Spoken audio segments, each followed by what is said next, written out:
कल्याणकामी गीता मंडली।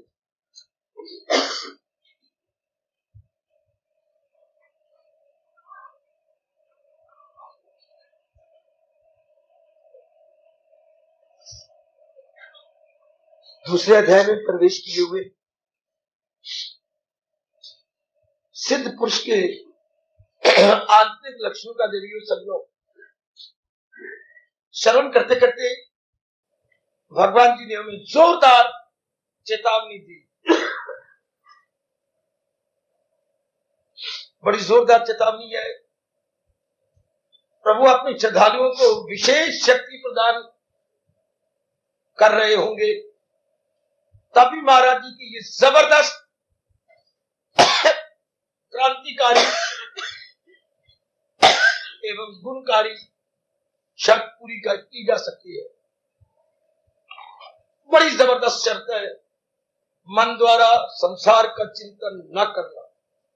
जितना सुनना आसान उतना अपनाना आसान नहीं। मन द्वारा अगर भगवान का चिंतन भगवान जी के पास से हो गया, आप एक आध में बैठ कर सोचना, बाकी रह क्या गया। इंसान के पास तो एक मन है जो मनन करता है, सोचता है, विचारता है, संकल्प विकल्प करता है, ख्यालों के घोड़े दौड़ाता है। उसको भगवान के चिंतन में लगा दिया, बस जी बड़ी जल्दी प्रभु की जात में तलीन होता है। कितना आश्चर्य है मेरे सजनों, जो आनंद का घर भगवान सदा प्राप्त है उसकी तरफ ध्यान नहीं, और जो प्राणी पदार्थ प्राप्त नहीं है और दुखदाई है, दिन रात हम उनके लिए लगे रहते हैं। प्राप्त वस्तु की ओर ध्यान नहीं। सुनिए जरा, महापुरुष क्या कहेंगे, वाह इंसान कमबख्त इंसान, प्राप्त वस्तु की ओर ध्यान नहीं, अप्राप्त के लिए दिन रात लगा हुआ।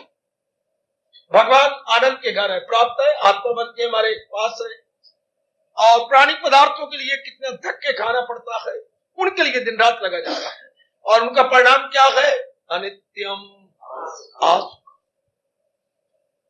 प्राप्त वस्तु जो है हमारे पास, क्यों उधर ध्यान नहीं, विश्वास क्यों नहीं, श्रद्धा क्यों नहीं।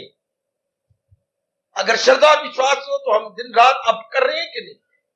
हमारे मन में श्रद्धा और विश्वास उत्पन्न हो गया तो भगवान ने तो फौरन कहा, जब तेरा विश्वास अडिग एवं अविचल हो जाएगा, श्रद्धावान लब्धि ज्ञान।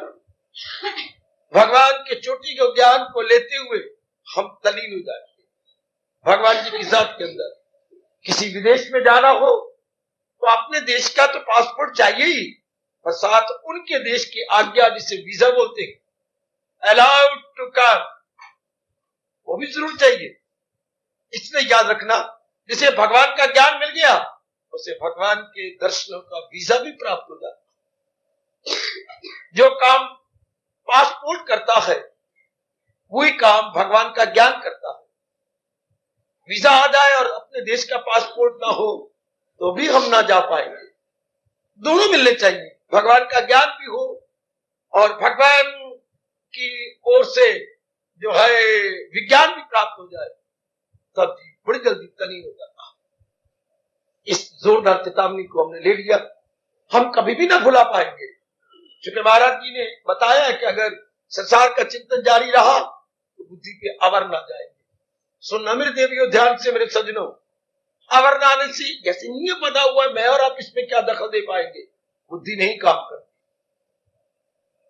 बुद्धि का काम, बुद्धि का कर्तव्य, बुद्धि का फंक्शन एक ही रखा है भगवान ने, क्या उचित अनुचित की पहचान। ये तब होगी ना जबकि बुद्धि बिल्कुल निरावरण, निरावरण, पर्दों में ना हो। बुद्धि बिल्कुल साफ रहे, निर्मल रहे, विमल रहे, स्थित रहे, तब बात बन जाती है। ये हमने अपने प्रभु से विस्तार पूर्वक सुन लिया। ऐसा ही अपनी इन साधना के दिनों में करते रहेंगे। अपने मन को भली प्रकार समझा लो। जब फुर्सत घड़ियां मिल गई करें आपको 24 घंटों में, तो जरूर समझाई मनवा, चिंतन तो भगवान का करना, कोई फर्क नहीं पड़ेगा। बाकी दुनिया के व्यवहार हम बहुत अच्छी तरह और जल्दी कर लेंगे, क्योंकि चिंता नहीं होगी, बेचैनी नहीं होगी, बेकरारी नहीं होगी। जिनका मन एकाग्रता पूर्वक भगवान में लगा रहता है, चुटकियां मारते हुए संसार के धंधों को बजा लाती है, उनके मन में उल्लास रहता है, उनके मन में एक विशेष प्रकार की प्रसन्नता रहती है, इससे काम धंधे जल्दी हो जाते हैं। अगर मन में चिंता बेचैनी हो तो काम धंधों में देर लगती है, दिलचस्पी मारी जाती है। भगवान करे ऐसा ही ये चेतावनी सदा गर्म रहेगी हम सब के लिए, क्योंकि हम सब कल्याण का प्रकरण पर फिर आ जाएंगे। भगवान प्रकरण तो वही चल रहा है ना, सिद्ध पुरुष के लक्षण क्या है, इनको रुका स्थित प्रज्ञा, या हम बोले कैमलकल, स्थित में टिक गई प्रज्ञा में, बुद्धि जिसकी, बुद्धि और प्रज्ञा में इतना अंतर है जैसे सोने और कुंदन में अंतर है। मैं आज क्लियर कर दूं, सोने और कुंदन में क्या अंतर है ये आप सब जानते हैं। मिलावट होती है तो हम उसे सोना बोलते हैं, स्वर्ण कहते हैं, बीच में से मिलावट निकाल दो तो कहते हैं बिल्कुल वो लोग ये सोना कुंदन है। कब? जब मिलावट से रहित हो गया। मिलावट किस चीज की होती है? किसी और धातु की। सोना भी तो धातु है, किसी और धातु की मिलावट हो तो हम उसे बोलते हैं स्वर्ण। वो धातु निकाल लिया तो हम कहेंगे भाई ये सोना कुंदन है। जी हाँ, इस तरह आम बोली जाती है बुद्धि, पर जिसमें से मिलावट निकाल ली जाए तो हम बोलते हैं प्रज्ञा। आजकल प्रज्ञावान कोई बुद्धिवान तो बतेरे होंगे, आहा बुद्धिमान बतेरे बुद्धिजीवी जो पढ़ाती हैं लिखाती हैं, कलम के जोर से कमाई ले लेते हुए बोलते हैं बुद्धिजीवी। प्रज्ञावान आप जैसा कोई जिसकी बुद्धि बिल्कुल प्योरिफाइड क्लैरिफाइड, बीच में से गड़बड़ निकल गया, निर्मल विमल टिकी हुई, उसको मेरे भगवान बोलते हैं स्थिर प्रज्ञा, स्टेडफास्ट प्योरिफाइड इंटेलेक्ट। आओ उसी प्रसंग पे फिर लौट आए जिससे हमें बड़ा लाभ हो रहा है। क्या स्थिर सिद्ध पुरुष के लक्षण क्या है? क्योंकि हम भी तो सिद्ध पुरुष बनकर अपना कल्याण किए जाते हैं, जैसे कि हमारे से पूर्वज हमारे से पूर्व अपना कल्याण कर गए, हम भी उन्हीं के पद चिन्हों पर चलकर अपना कल्याण कर रहे गए। लीजिए भगवान जी इसी बात को विस्तार पूर्वक कहने लगे। कैसे सिद्ध बन गए? बीच में ये चेतावनी आ गई थी ताकि हम अपने आप को गिराए नहीं। जैसे कोई इलाज कारण आपसे कहता खबरदार आप कभी सिगरेट नहीं पीना और शराब नहीं पीनी। हाँ, इसका एक शब्द बताइए। भारत में क्या जो सिगरेट भी नहीं पीता, किसी प्रकार का नशा नहीं करता, उसका एक शब्द क्या होता है? बीच बीच में बताता रहता हूं ताकि आपकी बुद्धि खुलती रहे। मैं ही लेके ना मर जाऊं अपने भारत के प्यारे प्यारे शब्दों को। जो किसी प्रकार का नशा न करता हो, न सिगरेट का, न शराब का, न और गड़बड़ चाहो, बड़े मध्य पदार्थ है। तो अंग्रेजी में टीटो टैलर बेटी क्या टीटो टैलर तो अंग्रेजी शब्द है, लेकिन अपने शब्द बोलिए भाषा का। वो टीटो टैलर है, अंग्रेजी टीटो बड़ा अजीब शब्द बनाया अंग्रेजों ने। टीटो टैलर अपना शब्द सात्विक। आप मास्टर जी हैं, मैं क्या करूं? कई बार सुना है, मौके पर ना याद है। वैष्णव, आप जाते हैं होटल, वैष्णव होटल है जी, आप जानते हैं कि क्या मतलब? वहां पर कोई गड़बड़ नहीं, मांस नहीं, अंडा नहीं, शराब नहीं, तो ये वैष्णव होटल है। क्यों? भगवान को मानने वाला वैष्णव। इससे बढ़ के कोई शब्द भारत में नहीं सका।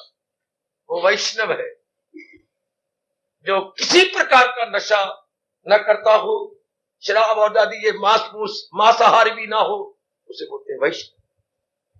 तो ऐसे वैष्णव का आगे और वर्णन हो रहा है।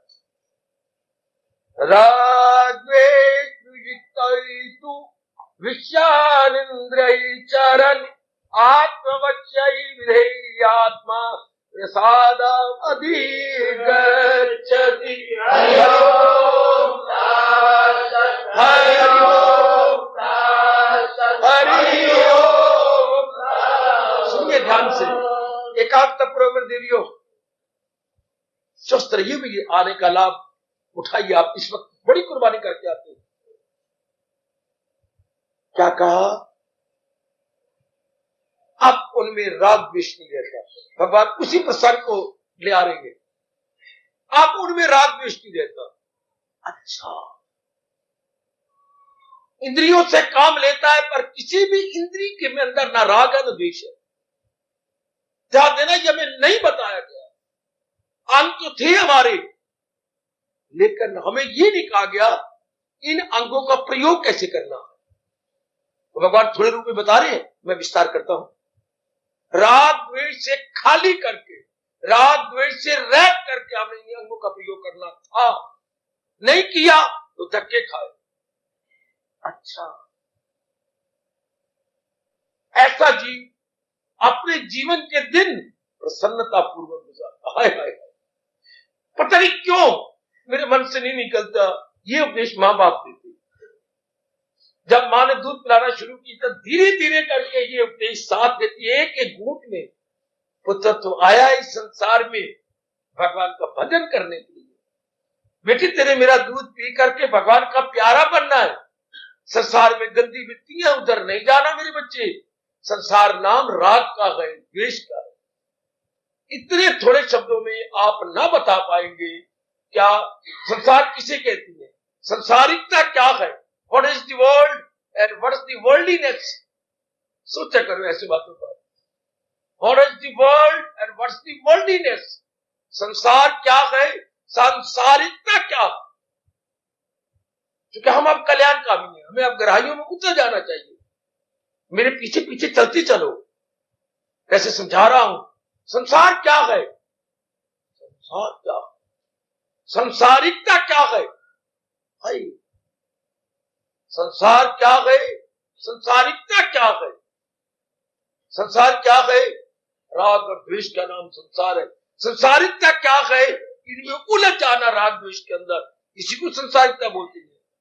राग द्वेष में जिसका एक एक अंग, बुद्धि, मन और 10 इंद्रियां, ये 12 उलझी हुई है, उनका एक शब्द क्या है, संसारिकता। और सोचो कितने अच्छे अच्छे शब्द व्यास जी ने हमें बताए। बुद्धि भी राग द्वेष में फंस गई है, अच्छा, मन भी राग द्वेष में फंस गया है जी, और हमारे 10 अंग, 5 ज्ञान, 5 कर्म इंद्रियां, ये सारे फंस गई है। उनका एक वन वर्ड। कई बार मैंने बताया, मौके पर आप भूल जाते हैं जी, शब्द प्रपंच बहुत सुंदर। हम कहते हैं वो परले दर्जे का प्रपंची है, अर्थात 5 तत्वों से बने हुए प्राणी पदार्थों में गलता है। आग, पानी, हवा, मिट्टी और आकाश, ये हो गया 5 तत्व। इनमें जो गलतान, उसे बोलते हैं प्रपंची। बहुत प्यारा शब्द है। जिसकी बुद्धि में निर्णय संसार का गए, मन में संकल्प कर्म संसार के गए, और कर्म करता है संसार के लिए, संसार में उलझ कर।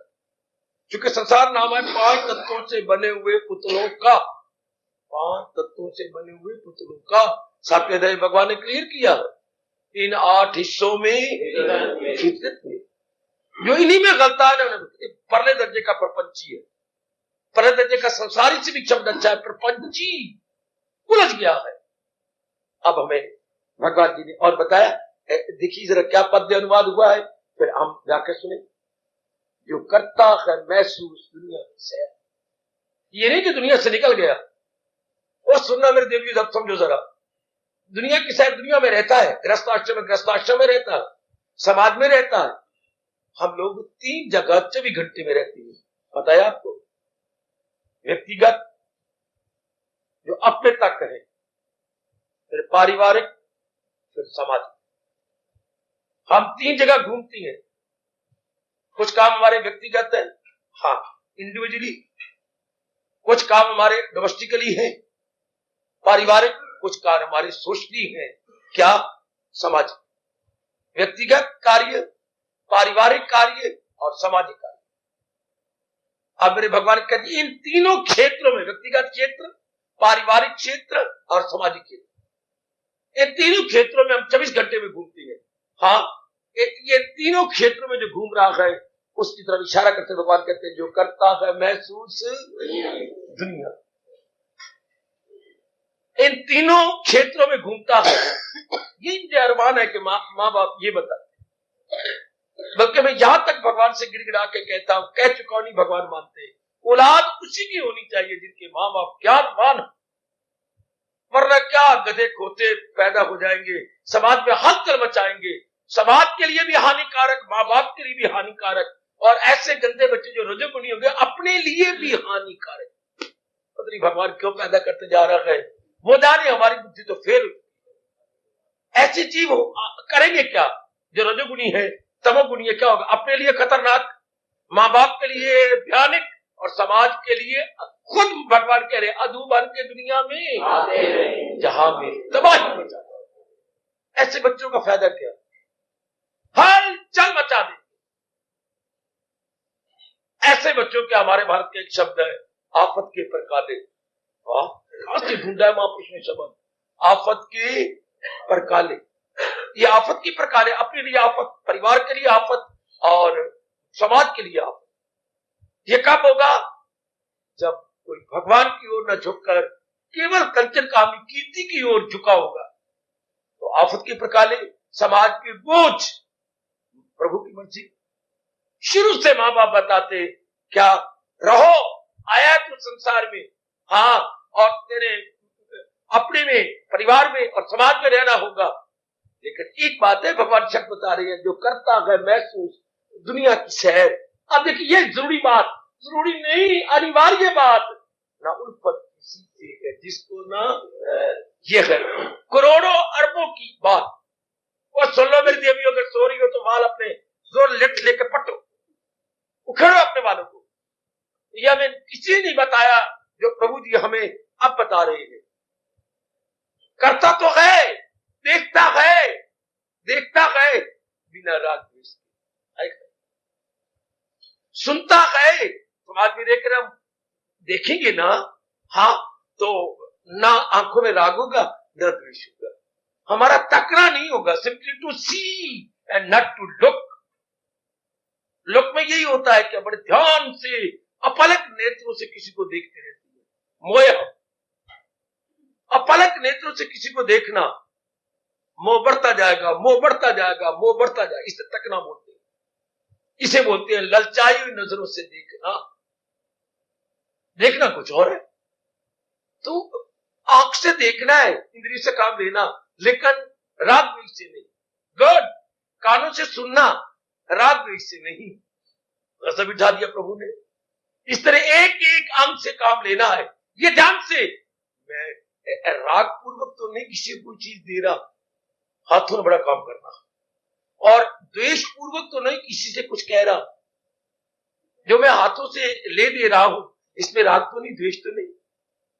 किसी ब्राह्मण देवता ने हमें नहीं बताया। प्रभु तो घर में आते थे, लेकिन ऐसा बताता ही कोई नहीं। यूनिवर्सिटी में बताते, कॉलेज में बताते, स्कूलों में, ये कोई मैनर की विद्या देता ही नहीं कि अगर समाज में रहना है कैसे रहोगे, राग द्वेष को छोड़कर, अट्रैक्शन रिपल्शन को छोड़कर, रगबत और नफरत में जाकर नहीं। मर गया ना इंसान। एक एक अंग से राग द्वेष में काम किया। और हमारे दुनिया बनाने वाला कह रहा है जो करता है महसूस दुनिया की सैर, न उन पर किसी से जिसको न है, उसका किसी के साथ राग द्वेष नहीं है। सैर सड़ा गई दुनिया, इसलिए राग द्वेष छोड़, दुनिया शर्मिंदा होकर रह गई, बड़ी लज्जत हुई जिसने राग द्वेष को निकाल, बड़ी लज्जत हुई। ये था संसार में रहने की कला। बाकुची रहने की, दुनिया तो रह रही है पर बाकुची नहीं रह रही, बेकुची रह रही है। गीता हमें बाकुची जीने की कला सिखाती है। कैसे? एक एक अंग से हमें, अच्छा एक एक अंग दिया है तो भगवान काम नहीं ले, दिए क्यों? काम तो लेना है पर राग द्वेष को छोड़कर। साधारण सामान्य बुद्धि के अंदर क्या होता है, हमें संसार की कुछ चीजें अच्छी लगती है, संसार की कोई चीजें अच्छी नहीं लगती। ये हमारी अपनी धारणा, ये हमारी अपनी मान्यता है। ये आपको अपनी आपकी मान्यता। आप कहते मुझे चने की दाल बहुत अच्छी लगती है, कहते नहीं मुझे माश की दाल बहुत अच्छी लगती है। ये आपकी अपनी मान्यता। अब क्या होगा, चने की दाल के साथ हमारा मोह हो जाएगा। जो चीज अच्छी लगेगी वो बार बार करोगे, उसके साथ मोह। अब जो चीज अच्छी नहीं लगेगी आप नाक भौंस केड़ेंगे, उसकी द्वेष। फिर परमात्मा ये नियम बनाया है, जिसके साथ जो अच्छी लगती है ना, हे परमात्मा तू जान तेरी कम जान, मैं कई हैरानियां लेके मरूंगा। छोड़ना चाहता हूं पर नहीं छूटती। क्या बताऊं आपको, जो बात आपको अच्छी लगेगी उसका बार बार चिंतन होगा तो संस्कार पड़े, और जो अच्छी नहीं लगती उसका भी बार बार चिंतन होगा तो संस्कार पड़े। तो अंतःकरण क्या बनेगा, संस्कारों की रूढ़ी बन जाएगा। दुनिया में तो कई चीजें होंगी, तो कई अच्छी लगेगी, उनका माँ जी अच्छे लगेंगे, पिताजी अच्छे लगेंगे, बहन भाई अच्छे लगेंगे, पति बहुत अच्छी लगेगा, पत्नी बहुत अच्छी लगेगी, अपने बच्चे बहुत अच्छे लगेंगे, कोई और चीज फैशन, कोई आपका कहने गुण वो बहुत, उनका बार बार चिंतन। चलो अच्छे लगते बुरी बात नहीं, कोई बुरी चीज लगती है लेकिन चिंता ना होगा, यहां तक खोज हुई है हमारे ऋषियों ने। संसार की चीज अच्छी नहीं, कोई बात नहीं, बड़ी वेल एंड गुड, अच्छी बात है। लेकिन जब आप चिंतन करते हैं बस फिर मार जाते हैं। इंसान मुंह से बोल के नहीं मरता, याद रखना, इंसान मन से चिंतन करके अपने भविष्य को बंदा करता। ये एक नुक्ता पकड़ लो, यही प्रसंग था पिछला, लगाए जो महसूस। मरता इंसान मन करके, तन करके नहीं मरता। ओ देवी, तन करके नहीं मरता। दृष्टांत देते हुए हमारे महापुरुष कह गए, सांप के कटने से कोई नहीं मरता। बाबा मरते हैं, नहीं मेरी बात तो सुनो, सांप के कटने से नहीं, सांप पहले टीका लगाता है, उसकी कहीं दो मुई होती है, कहीं एक मुई होती है, तो अगला जो मुई होती है बड़े सुई की तरह बारीक होता। ध्यान देना, भगवान करे कभी ऐसी दुर्घटना ना हो, पर मैं बताता हूं आपको, सांप ने अंदर दिया, हमें कुछ काटता था चुभेगा, जब वो यूं काटता है अपनी जीभ को, बिल्कुल सुई की तरह होती बेटे, उसने यूं किया, हाँ, उसके बाद ये फौरन उड़ेल के जहर डालता। आए मेरा रब्बा, चूंकि जबड़े में विष है, बिल्कुल डॉक्टरों ने इसी से नकल कर लिया टीका बनाने में। पहले नाड़ी के अंदर यूं अपनी अगली जो सुई है, मुंह है, वो यूं छेद बनाएगा, फिर यूं नीचे होकर जहर डालता है। अगर यूं ना डालने दे बच गए, छेद चाहे हमारे 10 कर ले शरीर पर वो साथ में झुकता है जहर देने के लिए, रब ने सिखा रखा। और फिर बड़ी गजब की बात, जबड़ों में जहर है, सौरभ खुद नहीं मरता, हमें मारता, उसके अपने अंदर जहर भरी पड़ी है। ये हमारे जबड़े, ये फैंग में जहर है, अंदर छेद करेगा, जैसे डॉक्टर साहब पहले सुई से छेद करते हैं, पीछे अंगूठे से दबाते हैं, जो उनके अंदर जो कंटेंट्स है, जैसा भी कंटेंट्स भरा हुआ दबाते आएंगे तो सुई अंदर छेद कर देती है, उसी छेद द्वारा जो भी वो दवाई डालना चाहते हैं आपकी नाड़ी में चल जाए। इसी तरह सांप कर रहा है। तो जैसे इंसान सांप के कटने से नहीं मारा, जब सांप ने जहर दी अंदर तब मरा।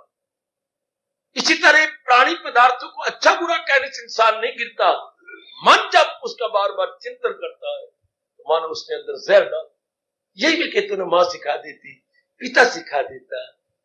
उसके बाद धर्म था, हमारे पुरोहित तो इस धरती के देवता गुरु कहलाते थे, वो सिखा देते। उसके बाद होती है पाठशालाएं, ये सिखा देती।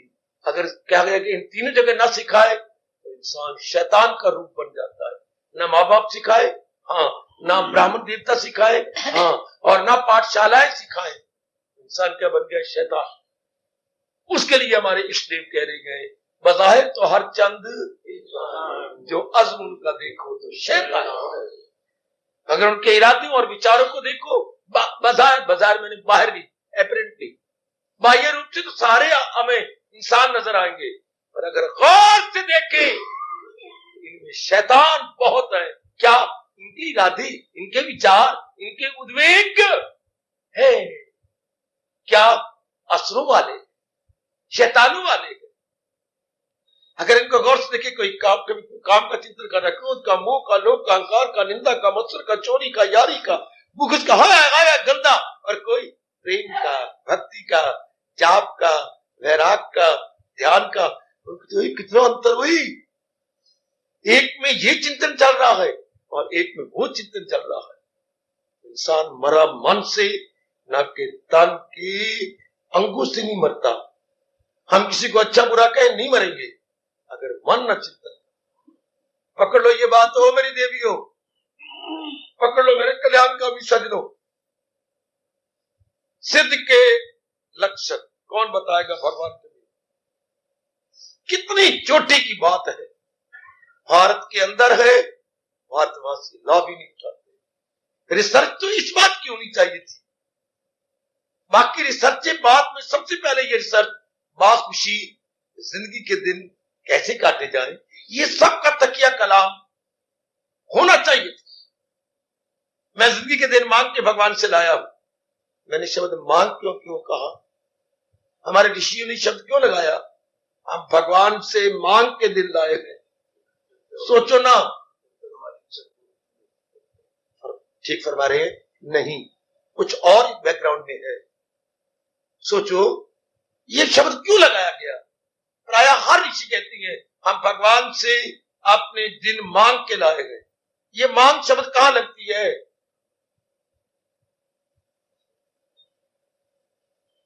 थोड़ी सी चोट मुझे लगती है जब आप छोटी छोटी बातें नहीं बताते। ठीक फरमाते हैं, पर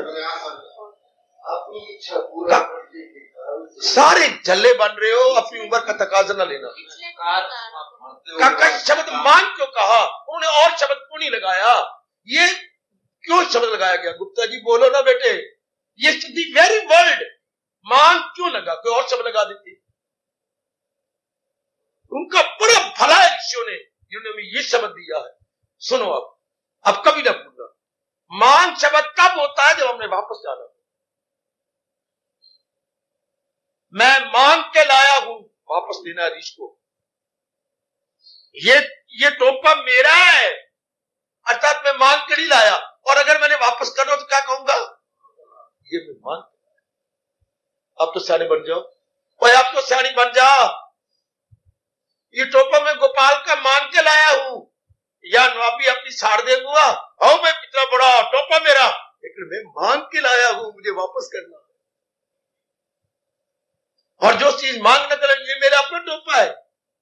शरीर हमारा अपना नहीं, वासना पूरी करने के लिए हम मांग के लाए, ताकि जीव को याद रहे कि शरीर मेरा नहीं है, ये तो मांगवा है।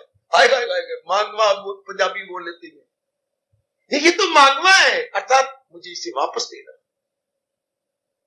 बड़ा भारी उपकार व्यास जी का, बड़ा भारी, कि भोले जीव को याद रहे कि ये शरीर मांगवा है, मेरा नहीं है। This body belong to Almighty. अपनी हो तो बताओ, कहते टोपे मेरा, किसी का मांगवा थोड़ा है, ये तो हमारा है। शाबाश, मांगवा थोड़ा है, शरीर तो मांग के लायक है। क्यों? कुछ अब जो बोल रहे थे ठीक फरमाते आप, कुछ वास्ते पूरी करने की।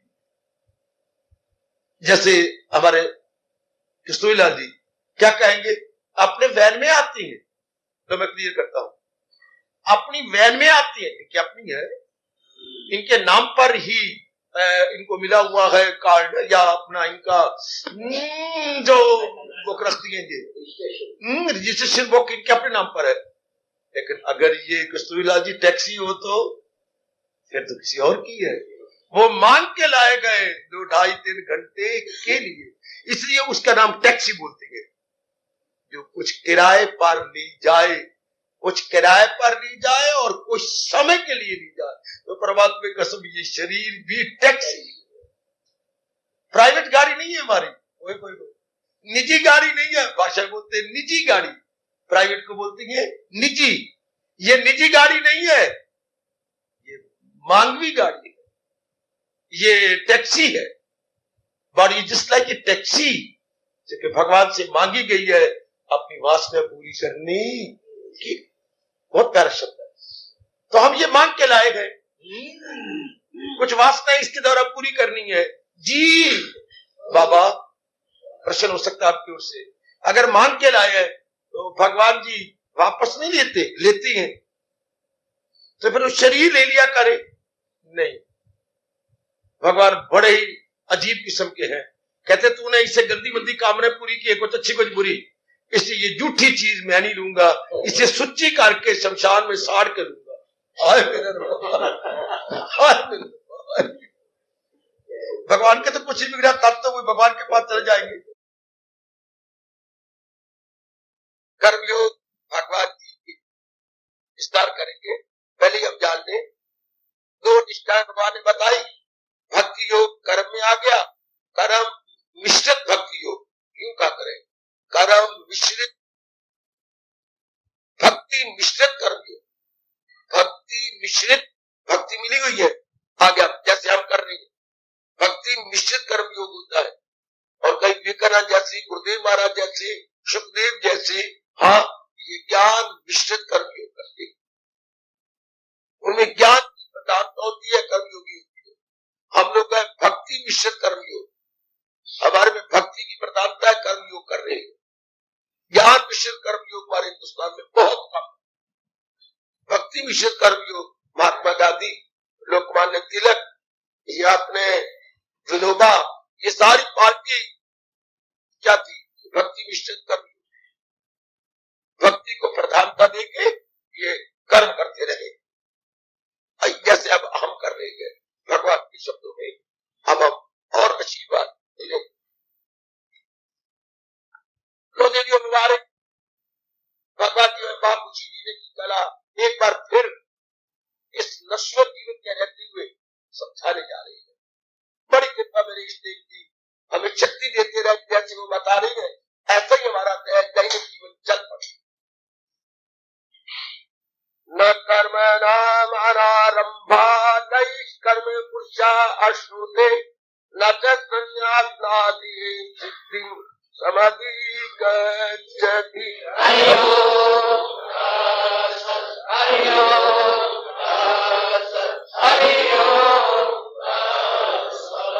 अति सुंदर, ध्यान देना भाई सब। इंसान कभी तर्क के आमाल से रिहा हो न कर्मों के जंजाल से, फकत तर्क के आमाल से गए मुहार, हासिल किसी को दे कबा। बात ये डिक्लेयर कर दिया प्रभु ने, कर्मों को छोड़कर कोई चाहे कि मैं सिद्ध हो जाऊं, नहीं हो सकता।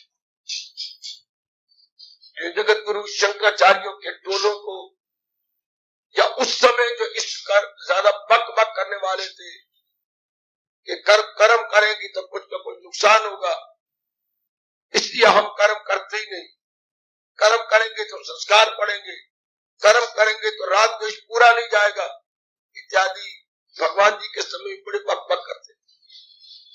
इसलिए भगवान जवाब दे रही है, ना भाई कर्म किए बिना तो सिद्धि मिलेगी, कर्म तो करना ही पड़ेगा। अब आप यहाँ आना चाहते थे, कितना कर्म किया, कितने बजे उठे, नहाया धोए, आपने जाप किया, आपने ग्रंथ उठाया, भगवान का सिमरन करते करते आप यहाँ तशरीफ ला रहे गए, कितना बड़ा कर्म है, कितना बड़ा कर्म हो रहा है यहाँ। इसलिए कोई कहे तो हम कर्म करेंगे नहीं, ऐसा हो नहीं सकता। भिक्षा छोड़ के जंगलों में चले जाए, झोपड़ियों में रहे, भिक्षा मांगने जाएंगे, लकड़ियां चुनेंगे, अपने कपड़े धोएंगे, साफ करेंगे, नहाएंगे, ये सारे कर्म है। कर्म किए बिना कोई नहीं रह सकता। अच्छा है, अगर कर्म किए बिना कोई रह सकता तो कर्म करने की कला सीख ले। कल कोई हमें बहका ना दे, चल बड़ा ये कर्म क्या है, हमने क्या करना कर्म को। भगवान कहते गलत, कर्म तो करना ही होगा। आप किसी भी आश्रम में चले जाओ, किसी भी सन्यासी में चले जाओ, कर्म तो करने। आप पूर्ण पेट छोड़ के चले गए, मन में वैराग था नहीं, अब टाइम तो गुजारना है ना, उन्हें साधना करने का तरीका आया है, बैठे सूते पी रही है। साधुपना आजकल कितना बदनाम है, भगवा कपड़ा कितना बदनाम है, बैठे अखबारें पढ़ रही है। अभी चंद दिन पहले को कम्बल लेने आए थे आपसे, जब मैं ऊपर से उतरा बड़ी खुशी से कंबल आयो दे देती है, और बैठे अखबारें पढ़ रहे। सन्यासी आदमी हाथ में अखबारें हैं, प्रणाम किया, कहिए दुनिया की बातें चलाने लग गए। भाई जिसके लिए आप हरिद्वार से आए गए, आप बताइए ना, हमें कंबल चाहिए। जरूर, कंबल आए हुए गए, कंबल आए, ये कोई कंबल है? ये तो गधों के झोल है। ये है सन्यासी, इनको सन्यासी कहती है। बेटा आजकल पहनने की तरफ ध्यान नहीं, बहुत बढ़िया कंबल होना चाहिए। आगे हम तो कुछ कह नहीं सकते, ताकि आसानी से बिक जाए। इनके पास सब कुछ था, बढ़िया से बढ़िया इनके कंबल इनकी झोपड़ियों में पड़े हुए हैं। एक मामूली से कंबल के लिए हरिद्वार में पता लगा कि वहां बट रह गए और यहाँ पर आ गए। बड़ा अजीब, बड़ा अजीब, बाहरी रूप में बहुत कुछ कर रखा है, आंतरिक रूप में मार नहीं रखा अपने आप।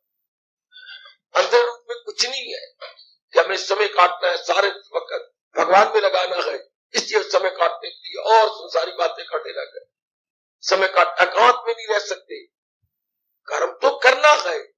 तो कितना अच्छा हो, जहां भगवान ने आपको रखा है, तीर वैराग नहीं आता ना आए, पर भगवान की भावना बन जाए, हमारी भावना भगवान की हो जाए, अति सुंदर। कितना आपका कल्याण अगर केवल भगवान की भावना बन जाए कि मैंने केवल भगवान के लिए ही अब अपनी जीवन काटना है। तो जिसके अंदर ये बैठ गया, भगवान की भक्ति भी बन गई, प्रेम भी बन गया, और भगवान के प्रेम में कर्म भी होने लगा। ऐसा कर्म अंतःकरण को निर्मल करने लग जाता। और अगर माँ बाप बहन भाई पति पत्नी के सामने रख के करे, मोह बढ़ेगा, वासना बढ़ेगी, कामनाएं बढ़ेगी, मन में हलचल बढ़ेगा। अंतर निर्मल होने की बजाय दिन प्रतिदिन वह शैला होता चला जाएगा। कर्म वही होते हैं, एक कर्म भगवान की भावना से है। हमारे साबित कर गई है, सदा कसाई जैसे मांस भी बेच रही है, फिर भी भगवान को देख रही है। हालांकि कितना गंदा काम है ये, लेकिन उन्होंने इसे पूजा बना ली है कि मेरे भगवान कहती है जल्दी काम नहीं छोड़ना चाहिए, वहां मेरा जल्दी काम है, मैं तो नहीं छोड़ूंगा। भगवान का दर्शन कर गए। कबीर जी जुला है, काफी समय तक लोगों को शिक्षा देते रहे, कपड़े बुनते रहे। रविदास जी काफी समय तक लोगों की जुतियां काटते रहे, जो लोग गंगा जी की ओर जाया करते थे। इस तरह एक नहीं अनेक हम देखते हैं, चोटी की अवस्था बनी हुई है, लेकिन भगवान के भक्त करमती बाई, सुखो बाई, इनकी आप जीवनियां पढ़े तो कर्म तो नहीं छोड़े, लगे रहे कर्म के अंदर। भगवान को मजबूर कर दिया, क्योंकि उनके हर कर्म में भगवान की झलक थी। अब हम आए इस पीढ़ी के अंदर, ये 20वीं शताब्दी भी पूरी होने वाली है, तो अपने भावना बनाने के, जहां प्रभु आपने रखा है हम बड़े अच्छे हैं, दूसरों को अच्छा ना कहो, अपने को अच्छा कहो कि हमें प्रभु ने जहां भी रखा है हम हजारों लाखों से अच्छे। सिर्फ भावना बदल के कर्म करता जाना, हमने भावना बदलनी। जहां भी कभी बुरा भला कहो, मैं औरत बन गई, मैं मां बन गई, मैं ऐसे गंदे घराने में आ गई, नहीं, मेरे प्रभु ने मुझे जहां रखा मैं अपना कल्याण कर सकती हूँ। मेरे मालिक ने मुझे जहां भी रखा है, कई कल्याण कर गया, मैंने भी कल्याण कर रहे। ये भगवान ने जो भावना भर दिया कल्याण की, ये प्रभु की बड़ी मेहरबानी। ऐसा भाव बना लीजिएगा तो बस आप हर स्थिति को अपने अनुकूल पाएंगे। फुकत करके आप कोई कह मैं कर छोड़ छुड़ा के भाग जाऊं, तो भगवान स्पष्ट कह रहे हैं हाथ कर किसी को वो चोटी पर जा पहुंचेगा, नहीं हो सकता। ये भगवान उनको ताना मार रहे हैं, जल्दी घर बार छोड़ के चले गए, बुद्धि द्वारा समझा नहीं। आगे जाके फिर संसार के धंधे फिर शुरू हो गए, फिर संसार के काम शुरू हो गए। तो अच्छा था कि घर में रहते, तरीका सीख लेते, कर्म भी करते रहते, धर्म भी करते रहते, साथ परलोक भी बन जाता। लोग फिर फरमा रहे हैं, सिद्धांत कह रही है, जहां में न देखोगे तुम कि कोई भी फारेगा और भी अमल, सभी काम करने पे मामूल गए, गुनो ही से फितरत के बच्चे। भगवान कहते मैंने 3 गुण बनाए हैं। हाँ, तो 3 गुण से जब तक अतीत नहीं कोई हो जाता, तब तक कर्म करता ही रहेगा, मजबूर है कर्म करने के लिए। या तो उसके संकल्प विकल्प खत्म हो जाए, हाँ, या उसके अंदर राग द्वेष खत्म हो जाए, हाँ, या वो देह अवस्था से परे हो जाए, तब तो होता है कर्म उसके होती है सारी फलाह। जब तक इसमें गए तब तक जो है कर्म करते जाना चाहिए, क्योंकि इंसान गुणों से मजबूर है। रजोगुणी अपने अनुसार, तमगुणी अपने अनुसार, सतगुणी अपने अनुसार, मेरी देवियों से जो कर्म करेगा। इसलिए भगवान कहते हैं, कितने दिन ऐलान कहा, कोई भी करो, चाहे छोटी चींटी भी है, अणु भी है, परमाणु भी है, कर्म किए बिना नहीं रह सकता। सूर्य चढ़ा और करोड़ों व्यक्ति लग गए कर्म करने के अंदर। मानो सूर्य की किरणों से क्या कर्म की प्रेरणा मिलती है, लग जाएगी जीव। छोटे बच्चे को देखो, सारों को कर्मों में लग जाएगी। भगवान कहते कर्म का ढंग सीख लो, कर्म करते रहो, कर्मों को नहीं छोड़ना, कर्म का ढंग सीखना है, कर्म का तरीका सीखना है। शाबाश। अब भगवान जी महिमा गाते हुए कर्म करने की कला सिखा। अब थोड़ा सा मैं टच करूं और थोड़ा करके रोज बताता रहूं। अब पहले महिमा गाई भगवान ने, ये कह दिया जहां में न देखोगे तुम एक बात के कोई भी फारग है, कोई कर्म किए भी नहीं रह सकता, कोई निठल्ला नहीं बैठ सकता।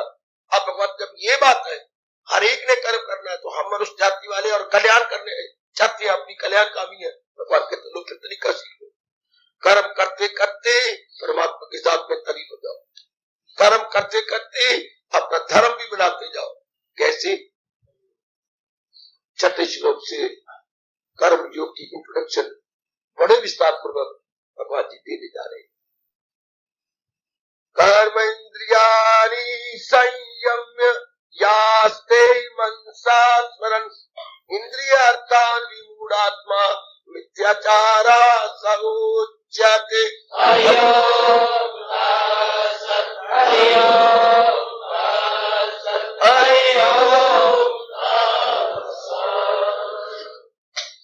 ध्यान से देना भी शुरू हो गया।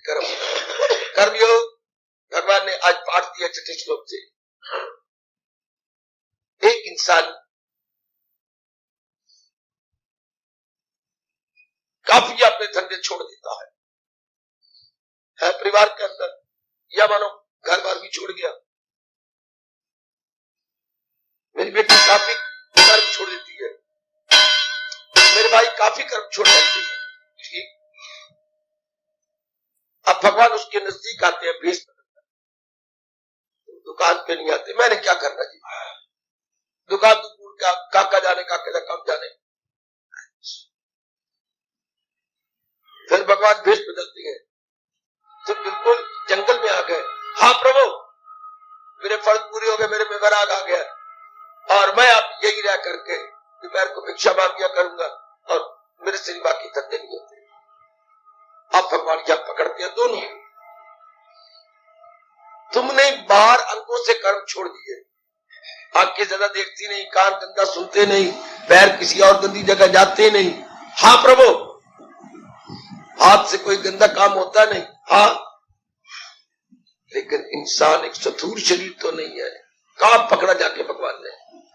जरा अंदर तो देखो, मन को देखो। आपने छोड़ दिया ना, तो मन के संकल्प भी छूट जाने चाहिए थे। ये सोचेगा कोई कोई, जब भी आप दुकान पे नहीं जाते, तो दुकान के बारे में क्यों सोचते रहते हो? जो आपने उधार लेनी है उसी के बारे में सोचते रहते हैं। कुछ माल आपने ऊपर से लाना है, ऑर्डर दे रखा, उसके बारे में सोचते रहते हो। फिर तुम्हें मेरे बारे में सोचना चाहिए, मेरा चिंतन करना चाहिए। सोचते रहते हो कारोबार के बारे में। अरे भाई, तू जंगल में आ गया सन्यासी बनकर, हाँ, तो क्यों सोचते रहता है पत्नी के बारे में? मेरे छोटा लड़का बीमार रहता है, पता नहीं क्या बनेगा, बड़ा भाई हिस्सा देगा कि नहीं, ऐसे तरह में ख्याल आती है। तो फिर ये क्या बात बनी? अगर छोड़ दिया था तो मन करके छोड़ दिया, जिस जाना नहीं गांव उसका पूछना की ना हो। जब छोड़ ही दिया, भगवान ने ये पकड़ा, बड़ी छोटी की बात। तेने तो कर्म, इंद्रियों के कर्म छोड़ दिए, लेकिन मन तो सोचता रहता उसके बारे में। उन्हीं का चिंतन, गुजरी बातें सोचता रहता, इसका मेरा भाई इसको नुकसान ना पहुंचाए, उसके मन में वैर है। अब बैठिए बिल्कुल एकांत के अंदर, लेकिन संकल्प जारी है। घर में बैठिए, किसी कोई वास्ता नहीं, काफी कर्म छोड़ चुके हैं, लेकिन इनके जारी है। पत्नी के भाई ने बुरा किया है, वो जो बुरा कर्म बार बार सिताता है, काके को फलाने नुकसान पहुंचाया, वो नुकसान बार बार याद आता है और कहते हुई ये क्या किया, ये तो गलत होगी। जो अशिया की उल्फत में सरचार है, बाहरी रूप में छोड़ी बैठी है, बाहरी रूप में छोड़ दिया, लेकिन प्राणी पदार्थों का चिंतन हो रहा है। किसी प्राणी का चिंतन होता है राग करके, द्वेष करके, परागंदा दिल है वो मक्कार। यहां से कर्म योग शुरू हो गया, बाहरी रूप में छोड़ दिया। अब ये बड़ा अच्छा इशारा किया, लेकिन अंदर रूप में संसार का चिंतन हो रहा है। भगवान कहते ये गिर जाएगा, ये 10 दिन के बाद या 10 महीने के बाद फिर कर्म में जाएगा, क्योंकि जैसा सोचोगे, छोड़ा था तो मन करके छोड़ देते, मन में सुफुर ही ना आता उसका। जंगलों में चला गया तो बिल्कुल मन चला गया, तलीन हो जाएगा। नवाबस्तगी रिश्ता हो मन से हो जाता है, लेकिन सिर्फ तन से छोड़ा जाता है, मन से नहीं। ये बड़ी भारी गलती हो रही है, बड़ी भारी भूल होती है। छोड़ना चाहिए मन करके, सुफुर ही ना आए। तो भगवान कहते हैं ऐसा कर्मयोगी नहीं। भाई लोगों से सन्यासी कहे, महात्मा जी कहे, लेकिन आत्म रूप में नहीं छोड़ा, वो बड़ा मक्कार है। मक्कार वो होता है जो बाहर से कुछ दिखाए, अंदर कुछ का कुछ। उसे मक्कार बोलती है, दम्भी बोलती है, अंग्रेजी में बोलते हैं हिपोक्रेट। आजकल दम्भी बहुत ज्यादा है, इतना रस नहीं लिया अंदर कि संकल्प विकल्प संसार संबंधी छूट जाए। वरना भगवान ने तो आपको बहुत क्लियर किया है, ख्याल उसके वश में, जिसके संसार संबंधी ख्याल अधीन हो गए हैं, मन भगवान में तल्लीन जाता है। ये नुक्ता कर्म योग में पकड़ने योग है कि त्याग करना है तो मन करके करना है। कर्म योग का इशारा कर दिया, क्या इंद्रियों से नहीं काम ले रहा, लेकिन मन में चिंतन कर रहा है प्राणी पदार्थों का, बड़ा दम्भी है। अब भगवान क्या देने जाए, इंद्रियों से काम कर, लेकिन मन में उनका चिंतन न होने पाए, ये कर्मयोग है। पहले जरा चेतावनी दे दी, जो इंद्रियों के काम छोड़े बैठा है, लेकिन मन से काम सोचता है, विचारता है, वो बड़ा गंदा है। अब कर्मयोग क्या बताने वाले है, बाहरी रूप में काम कर रहा है और मन से कुछ नहीं चिंतन करता सिवाय परमात्मा के। भगवान कहते वो मेरी नजरों में चोटी का कर्मयोग। देखना आप भी कहीं ऐसी गलती हमारे में से तो किसी की नहीं हो रही। हार्दिक धन्यवाद, हार्दिक आशीर्वाद। अब अपनी शहंशाह की आज आरती बड़े प्रेम और श्रद्धा से उतारे।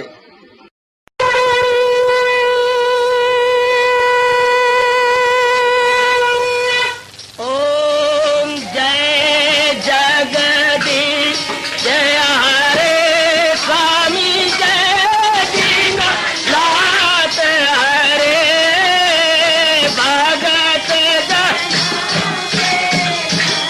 सतदास जनों के अवगुण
मन धन सब कुछ है तेरा, सब कुछ है तेरा, तेरा तेरे अर्पण तेरा, तेरे समर्पण क्या ये मेरा। हरिओम जय जगदीश हरे, जय जगदीश हरे स्वामी